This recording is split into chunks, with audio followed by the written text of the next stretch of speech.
So Luke chapter 8 verse 1 to 3, the title of this message, Women in Kingdom Expansion. Mga kababaihan sa pagpapalaganap ng kaharian ng Diyos dito sa lupa. Mayroon pala hong role, mayroon pala hong gamit at mayroon hong trabaho ang babae kagaya din ng mga lalaki. Okay? At tingnan natin ho kung gaano kaganda ang mensahe ito. Sabi ko sa inyo, hindi lang ho ito pang babae, kundi para ito sa lahat. Sabi dito, in God's kingdom, equality is evident and exists. Sa kaharian ng Panginoon, malinaw na pinapakita ng Diyos ang alinho, ang patas at pantay-pantay na pagtrato. Sa harapan ng Panginoon, babae at lalaki, magkakapantay tayo. Bakit po? Pareho lang tayong create ng Panginoon. Sa Biblia ho, malinaw ho na pinapaliwanag dito kung ano ang trato ng Panginoon sa mga babae. So sa kaharian ng Diyos, malinaw na pinapakita at umiiral ang pagkakapantay-pantay ng lahat ng nilalang. Babae o lalaki, kaya ng Panginoon gamitin para sa kanyang kaharian. Amen o.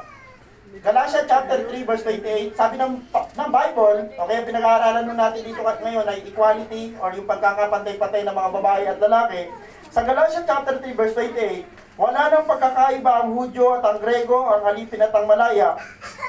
Ang lalaki at ang babae, kayong lahat ay iisa na dahil sa inyong pangikipag-isa kay Kristo Jesus. Amen po ba? Okay, balikan natin ho. So ang mensahe po natin sa oras na ito, yung mga kababaihan sa pagpapalaganap ng kaharian ng Diyos. What is the role of women in the expansion of the kingdom of God? Ano ho ba ang trabaho, ano ho ba ang papel ng mga babae sa kaharian ng Panginoon, sa pagpapalaganap ng kaharian ng Panginoon? Una ho natin point sa ito. They join in serving the work of the Lord. Basahin po natin kung paano yan nangyari. Pagkatapos nito, sabi sa Lucas chapter 8 verse 1, pagkatapos nito, nilibot ni Jesus ang mga bayan at nayon sa paligid, nangaral siya at nagturo ng magandang balita tungkol sa kaharian ng Diyos. Ang dala-dala ni Jesus Christ na message ay gospel, mabuting balita. Sa mabuting balita, nakapaloob ang kaharian ng Diyos. At ang nakapaloob sa kaharian ng Diyos, ikaw at ako. Amen. Amen. Kasama tayo sa kaharian ng Diyos sa langit. Isipin niyo po, nandito pa lang tayo sa lupa, pero kabilang ka na sa kaharian ng Diyos sa langit. Balikan ko lang, lagi ko sinasabi, the moment na kinuha tayo ng Panginoon dito sa lupa, ililipat niya lang tayo dun sa kaharian sa langit. Kaya huwag ka malungkot. Pastor, paano kaya yung gera pag lumaki? Huwag ka mag-alala. Ang kingdom natin ay wala sa lupa, ang kingdom natin nasa langit. Amen. Okay, kaya babalikan ko lang mo, yung may mga gumaganda ang buhay sa mundong ito, wala akong problema doon. Hindi mo masama yan. Pero dapat mas maganda ang buhay mo sa harapan ng Panginoon. Kasi bakit po, someday, lahat ng ating ipupundar sa lupa, aamagin, okay pa kung amagin pero pag ninakaw, paano na?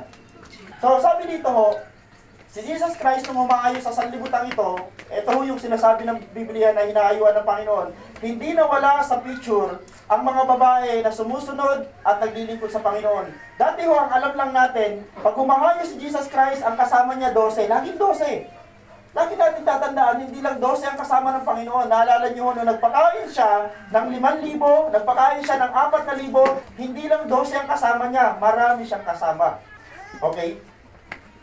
So, balikan ko lang, sabi dito, sumama sila saan man magturo, saan man mangaral ang Panginoon, nandun ang suporta ng babae. Kaya ang role nila ho sa isang simbahan, ang role ng babae mostly sa gawain ng Panginoon, sila yung number 1 na supporter.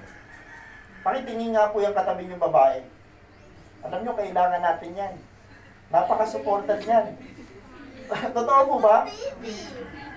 Ang simbahan natin, praise the Lord, marami yung babae. At sa simbahan ito, the moment na makita mo ang role mo, makita ng mga babae ang papel nyo sa simbahan, kayo po ay supporter ng simbahan. At ngayon po, good news, yung atin hong outdoor, yung atin hong family camp, tapos na ho yung planning about sa pagkain natin sa loob ng 2 days dahil sa mga nanay natin na napaka-supportive. Amen. So sa simbahan, kailangan talaga ng simbahan ng mga nanay at mga babae hong supportive. Okay? At ilang babae yung pinagaling niya. Sabi dito una, sa kaharian ng Diyos, kasama niya ang 12, verse 2, at ilang babaeng pinagaling niya sa masamang espiritu at sa kanilang mga karamdaman. Tandaan natin, yung mga sumama kay Jesus Christ, lahat sila ay mayroong mga background. Ano ang background ng mga ibang mga disipulo ng Panginoon? Yung ibang disipulo ng Panginoon, mga mangingisda, mga makasalanan. Okay.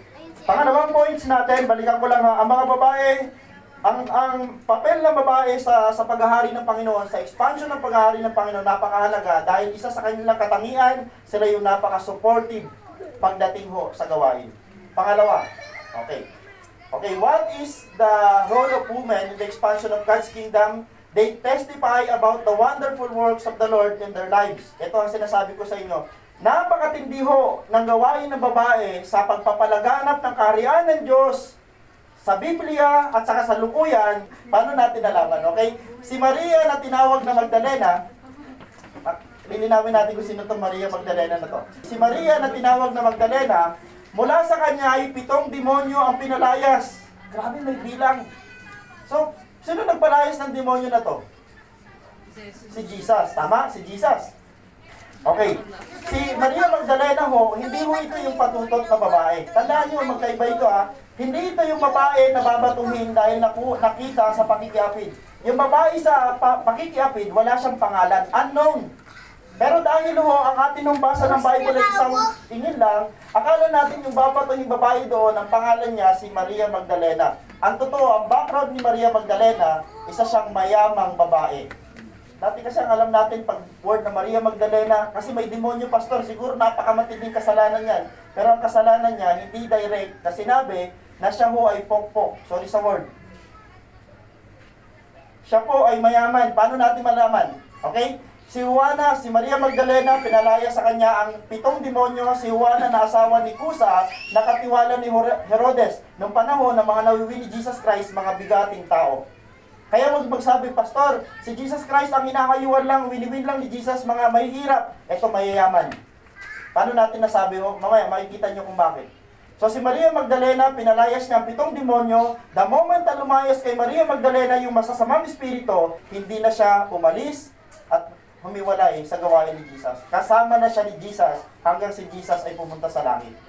Okay? Nakita ni Maria Magdalena kung paano si Jesus Christ nagpalayas ng demonyo, paano si Jesus Christ sinagupit, napako sa krus, at nakita ni Maria Magdalena, siya ang kauna-unahang babae na nakita kung kailan siya nabuhay. Siya ang una-unang babae na nag-preach ng gospel patungkol sa pagkabuhay ni Jesus. Siya, si Maria Magdalena. Isipin nyo, nakita ni Maria Magdalena lahat ng mga event sa buhay ni Jesus Christ dahil siya ho ay hindi na umalis nung moment na yon na-encounter niya ang kapangyarihan ni Jesus. Sa buhay mo natin, kung na-encounter na natin ang kapangyarihan ng Panginoon, wag na natin nung asamin na lumayo pa tayo sa Kanya dahil may masama hong mangyayari. Alam ni Maria Magdalena, Lord, pag humiwalay ako sa iyo, tandaan nyo ang sabi ng Bible kung may 7 siyang demonyo na pinaalis ng Panginoon at hindi siya sumama kay Jesus, ang tendency, yung demonyo na 7, magti-triple. Alam ni Maria Magdalena, Lord, pag hindi ako sumunod sa iyo, pag hindi ako naglingkod sa iyo, mas magiging masahol pa ako kaysa dati. Amen po ba tayo dyan? Kaya ho, mga kapatid ko sa Panginoon, nung nakilala mo na si Lord, wag ka nang magbaback out. Wag mo nang iisipin mag-backslide. Napakahirap nang bumalik pag nag-backslide pa tayo. Pag tumalikod ka kay Lord, babalik ka sa karumihan ng mundo. At dahil pagbalik mo doon, welcome ka, mas doble ang mangyayari sa iyo. Mga kapatid, mahirap tumalikod sa Panginoon.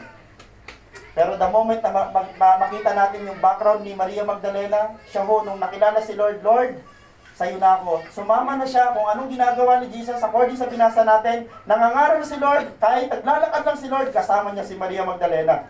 At hindi lang yun, marami pang sinabi dito babae sa Biblia, at sila ho yung mga babae na hindi na ho umalis sa pagtulong sa gawain ng Panginoon.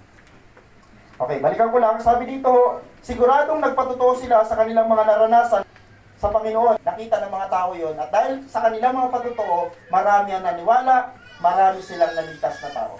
Kapatid, marami kang maliligtas na tao kung iingatan mo yung buhay na patotoo. Ano ba ang background mo dati?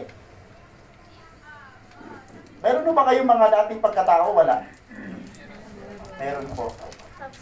May mga background tayong lahat. Wag nyo sasabihin wala tayong background. Pero pag binago ka ng Diyos, pag inayos ng Diyos ang iyong buhay, kapatid, malabo na yung luma natin pagkatao. Ito ang mga pinag-aaralan natin babae na mabisa sa magpapalaganap sa expansion ng territory ng Panginoon, ng kingdom ng Panginoon. May mga background sila, pero mas pumoko sila sa pinagagawa ng Panginoon sa kanila. Amen? Sabi dito okay, Sila yung mga babae ho na pinalaya ng Panginoon, pinagaling ng Panginoon. Doon tayo sa pangatlong puntos at doon tayo magtatagal. What is the role of women in the expansion of the kingdom of God? Sabi ko sa last point natin, they help in providing for the works of the Lord. Sabi ko sa inyo kanina, yung Maria Magdalena na pinag-aaralan natin, yung asawa ni Kusa at yung si Juana, sila po ay magagandang buhay. Paano natin nasabi yan? Tinustusan ng mga ito mula sa sarili nilang ari-arian ang mga pangangailangan ni Jesus at ng kanyang mga alagad. Sila po ang nag-provide ng lahat ng pangangailangan nila at that time.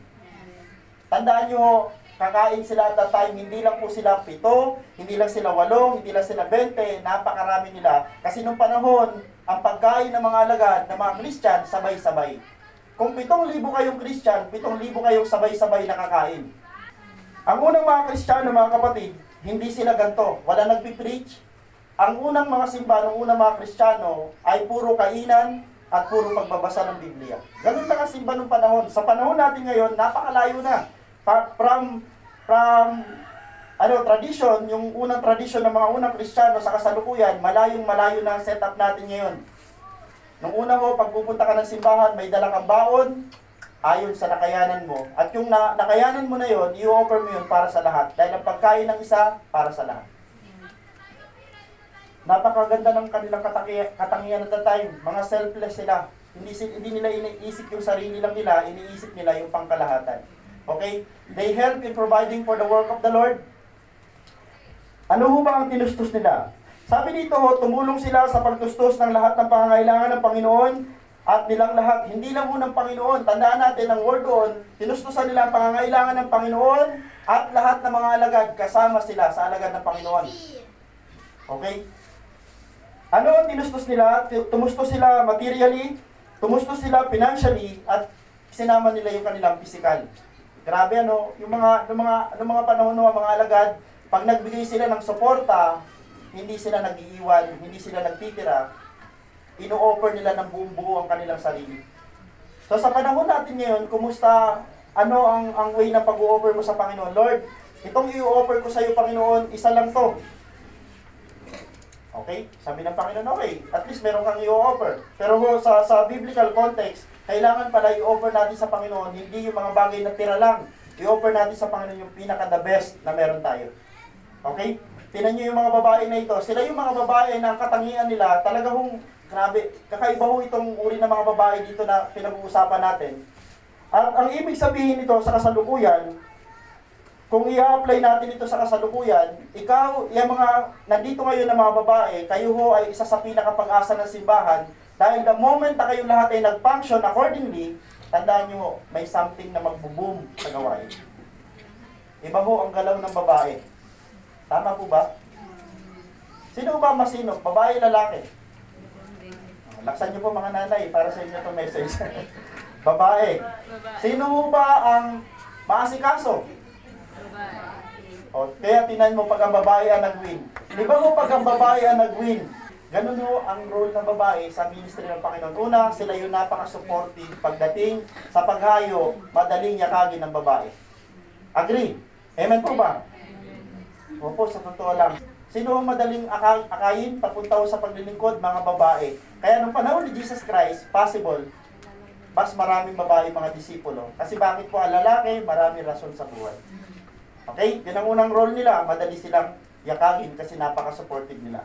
Okay, pangalawa, napaka-powerful ng babae at that time dahil sa kanilang boldness magpatotoo kung paano inayos ng Panginoon ang kanilang buhay. Isa pa lang babae ang pinag-uusapan natin. How much yung isa pa? Yung asawa ni Kusa ay, isipin niyo yung katungkulan niya, sekretary siya ni Herodes. Gano'ng katindi ho ang posisyon? Okay, tuloy ho natin dito. In conclusion, sabi dito, the roles of women in the expansion of the kingdom of God are serving, testifying, and helping. Okay? The ministry of the Lord that aims to spread the good news and expand the kingdom of God here on earth. Yun ang ministry ng babae na hindi ho natin ang tawag dito mapapabulaanan na talagang mahuhusay sila. Mahuhusay ang mga babae pagdating sa paglilingkod. Bakit po? Organize. Magaling sila mag-organize. Pangalawa, ang strength ng babae ay mag-testify. Sila pa rin ang pinaka-mabisa pagdating sa pagpapatotoo ng gospel dahil nilikha ng Panginoon ng babae para ganun. Para di nakakasakit. Hindi ko na sinabi. Pero sa totoo lang, ang babae talaga mas madaldal. Pangit naman no, kung lalaki yan mas madaldal. Babae po, nilikha ng Diyos na maganto, possible ho, para po mag-spread ng gospel. Dahil sa Bible, ang pinakamarami ho na ayuan at marami ho na win, babae. Paano ko nasabi? Naalala niyo yung doon si Jesus Christ sa balon? Naalala niyo yung babae na yon? Samaritana yung babae, at ang sabi ng Samaritana babae, bakit ka nag-iigib dito? Bakit tayo nagkasabay? Hudyo ka, hintil ako, bakit tayo nagkasabay? Bawal magkasabay at that time. Ang hentil, Samaritana, at ang Hudyo, bawal sila magkasabay dahil sila'y mortal na magkaaway. Sabi ni Jesus Christ, noon yun. Pero ngayon, sinasabi ko sa iyo, yung tubig na iinumin mo, pag sinalok mo yan at iinom ka, mauuhaw ka uli. Pero kapag nakuha mo, natikman mo yung tubig na nagmumula sa akin, hindi ka na mauuhaw kailanman. Sabi ng babae, Lord, yun ang kailangan ko. Yung tubig na hindi na ako mauuhaw para hindi na ako pabalik-balik na magsalong dito. Mali yung kaisipan ng babae. Sinasabi ni Jesus Christ, spiritual na tubig. Na magsasatisfy sa babae. At the time na unawaan ng babae, sabi ng babae, hindi mo nga ako kilala eh. Sabi ng Panginoon, kilala kita. Dahil mo nga kasawa eh. At ito, 5 asawa mo. Ha? Ba't mo nalaman? Propeta ka. Tinan mo babae. Propeta. Sabi ng babae, okay, ganito ang gawin natin. Sabi ng babae, grabe, alam na daw Jesus Christ sa kanyang buhay. Tumakbo yung babae, pauwi sa kanila, pagdating doon, alam nyo nawin niya, buong community. Dala-dala ng babae, buong community. Halika kayo! May nakita ko doon sa balon na nagsabi na lahat ng buhay ko alam niya. Wala naman ang kwento. Ako lang. Pagbalik ng babae, kasama niya ang buong community, na born again sila at that time sa pamagitan ng isang babae na nagkwento ng mabuting balita patungkol kay Jesus. Pwede ba natin palakpakan sila sa bago?